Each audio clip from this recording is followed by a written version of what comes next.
Operațiunea PLANETA. La ce nu s-au așteptat astronauții?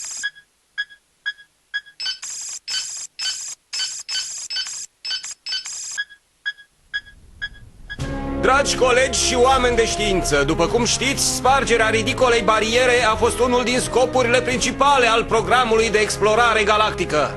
Ani de zile am fost limitați de tehnologie, fiind ținuți în propriul nostru sistem solar, însă nu și de acum încolo.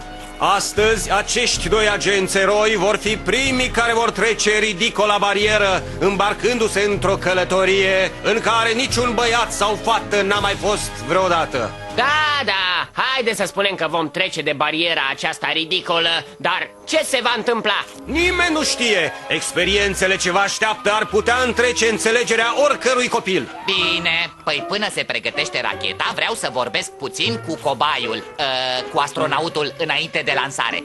Ascultă, număr 4, voi doi veți fi singuri în racheta aceea un bimilion de ore. Trebuie să îi spui. Ce? Nici gând! Nu mai poți amâna, trebuie să știe cât mai repede. Atenție, vă vorbește număr 321. Lansarea începe în 2 minute. Spune-i! Oh, număr 4, era cât pe ce să uit. Vei avea nevoie de acest dispozitiv audiomatic de captare a vocii. Vorbește la microfon și astfel ne vei transmite descoperirile făcute. Iar dacă veți fi mâncați de vreo bestie, vom ști ce s-a întâmplat. Hei, stați! Minus 15 secunde. 13, 12. Cookie, acum că suntem singuri, trebuie să-ți spun ceva. Mai târziu, Wallaby, începe filmul lansării. 4, 3, 2, 1. Start!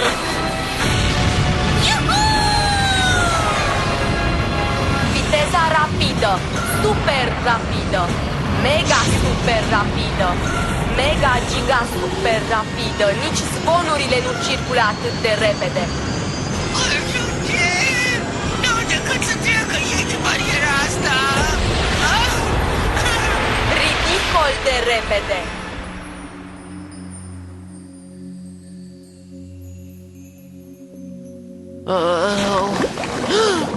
Nava!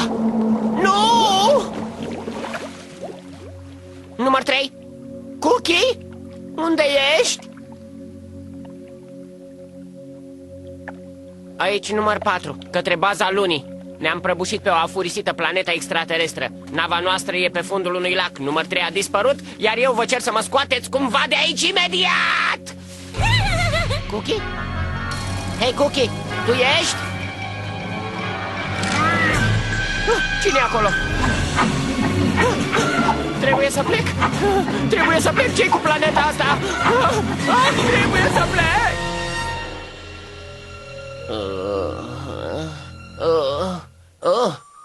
Oh, ce bine! Ceva de băut! Hei! Ăsta da noroc! Era goală! Ce e? Nu-ți place ceaiul? Hei! Voi sunteți afurisitele de maimuțe curcubeu! Sigur că da! Dorești niște zahăr în ceai? Dar nu e nimic în ceașca asta! Sigur că e ceai, dar de-a joaca cel mai bun! Jocul ăsta e pentru fetițe! Da! Așadar vrei să spui că... Adică aș vrea să știu dacă...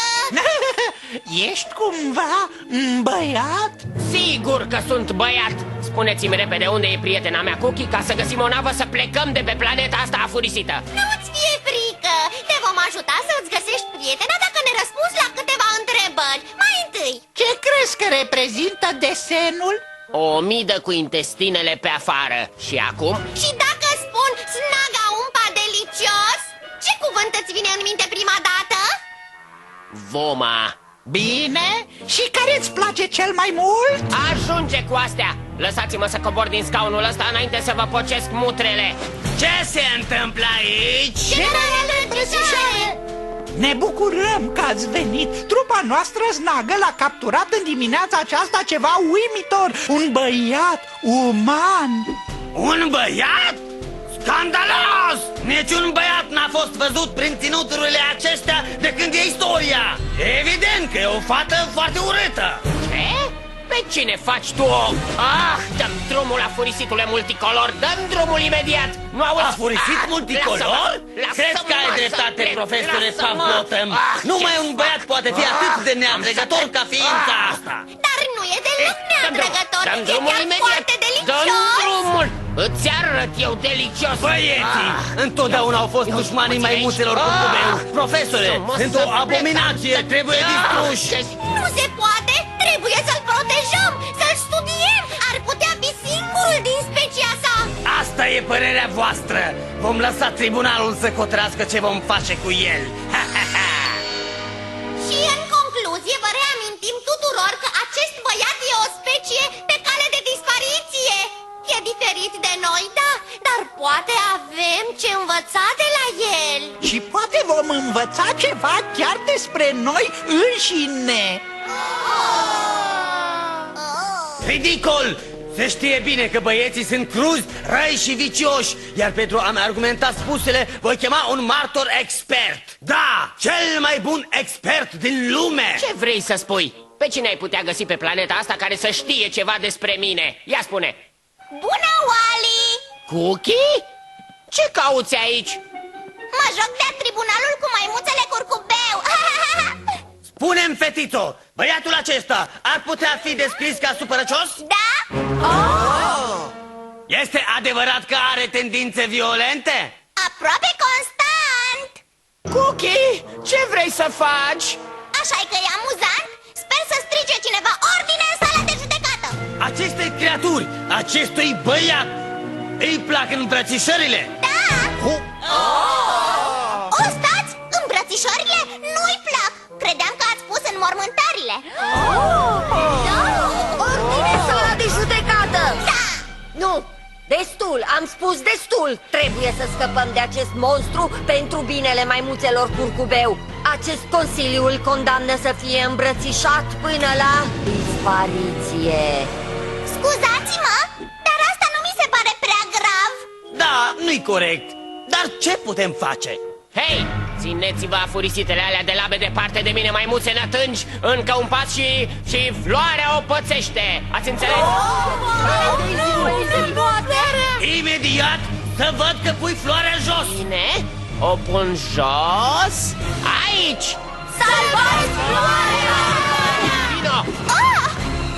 Nu ne mai putem juca cu maimuțele puțin. Anihilare prin îmbrățișare, Cookie! Dar sunt prietenii tăi. Haideți, știm cum să vă trimitem din nou acasă.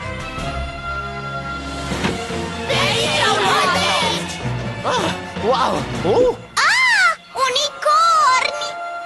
Repede, urcați pe ei! Iuhu!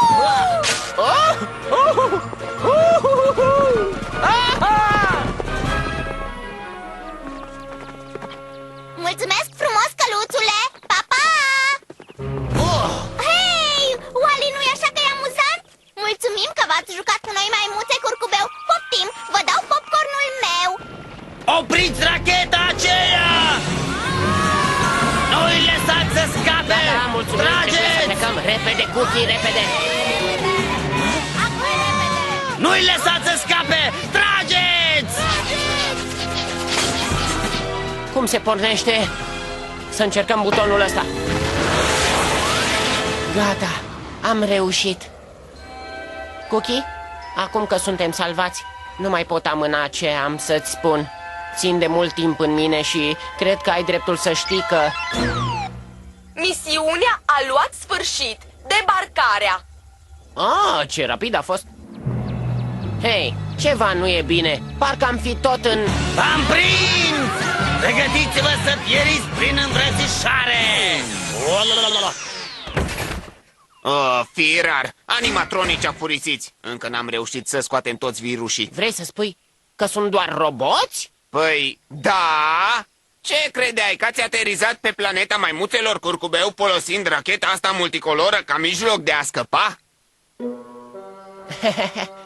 Sigur că nu. Parcul se închide, fetelor, ar fi bine să plecați. Bine, plec, ia. Wow! Stai numai să le spunem oamenilor de știință ce bine ne-am distrat la parcul maimuțelor curcubeu. Ajunge! Am încercat toată ziua să-ți spun ceva și acum nu mai pot aștepta. Număr 3. Eu... Da? Spune! Ai un rest de popcorn între dinți? E acolo de azi dimineață și mă gândeam că ar trebui să știi. De ce nu mi-ai spus? Pentru că orice aș face, ai să dai în mine de aia. Ce rușine îmi e! M-au văzut toate maimuțele, curcubeu! Cum ai putut să fii atât de rău? N-am ce să mă mai pun pot întotdeauna arăta pe mine fața să-i niciodată! Sfârșitul